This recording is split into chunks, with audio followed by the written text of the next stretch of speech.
An often overlooked footnote in sports history is that when Wilt Chamberlain completed his historic 100-point game in 1962, he did it shooting his free throws underhanded, or granny style, if you prefer.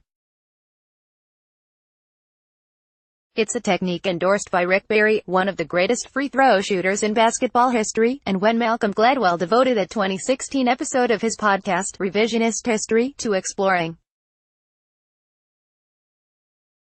why more players don't use the method, he concluded, basically, that it's because it looked too weird. I'd rather shot 0%.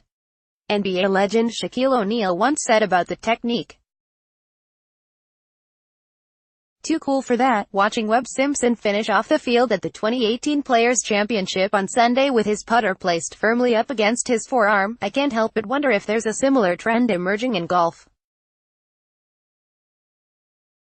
Simpson came onto the PGA Tour using a belly putter, a method he adopted during a standout amateur and college career, and his putting was solid, if unspectacular. He ranked 53rd, 41st, 34th in strokes gained putting from 2012 and 2014, helping him to 3 consecutive finishes inside the top 20 on the PGA Tour money list. He was also part of a group that saw 3 of 4 majors won with a belly or long putter, which likely played a part in golf's powers that be announcing in 2013 a new rule, which went into effect, and 2016, outlawing anchored putting styles.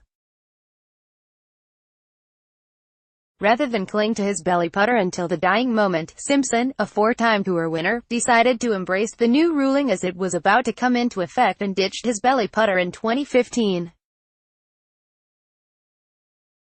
His game promptly fell apart. He plummeted from 34th to 174th and 177th in strokes gained putting in 2015 and 2016, fueling a winless streak that's continued since 2013 and a run where he's posted just one top 15 finish in a major since his 2012 U.S. Open win. Looking at the state of Webb Simpson's game on Jan. 1, 2016, the date the anchoring ban officially went into effect, the new ruling had seemingly dealt a hammer blow to Simpson's career. But then, a breakthrough. Arm anchoring escaped the ire of the USGA&R. The putter was an extension of the free-swinging arms and was therefore along for the ride, whether they were traveling in the correct direction or not. Simpson switched to the method in 2017 and paired it with a claw grip recommended to him by fellow former anchorer Tim Clark. It didn't take long for things to get better. Simpson finished the season ranked 88th in SGP, and this year, he came into the 2018 Players 10th in the category. "Thanks to Tim, I started putting better last year," Simpson said at the Players, where he gained more than 9 strokes on the field on the greens during the first 2 rounds alone. What's most interesting is that Simpson's success isn't all that unique. Rather, he's the latest addition to a growing body of evidence that the method works. Langer employed the arm anchoring technique to win the 1993 Masters. Augusta national Bernhard Langer, of course, was among the first to employ such a style with positive results, although Langer's approach to the arm lock was quite different from Simpson's, as he employed a regular length putter where the shaft did not go as far up the arm. He pioneered the method after a potentially career-ending bout with the yips, and used it to win the 1993 Masters.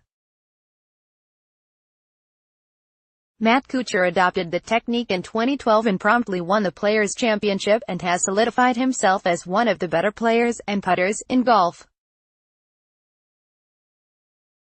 Ollie Schneiderjans landed a spot on the Webb.com tour using the method, though he has since switched back, while Bryson DeChambeau arm-anchored his way to his first PGA Tour win in 2017, yet despite the increasing number of success stories, arm-anchorers on tour are still few and far between.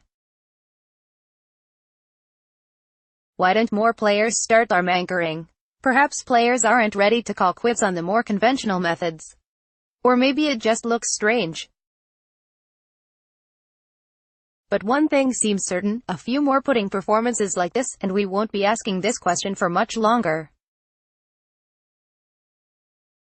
Related, improve your short game with Golf Digest's all-access instruction program, Badass Short Game. Watch Golf Digest video. See the videos.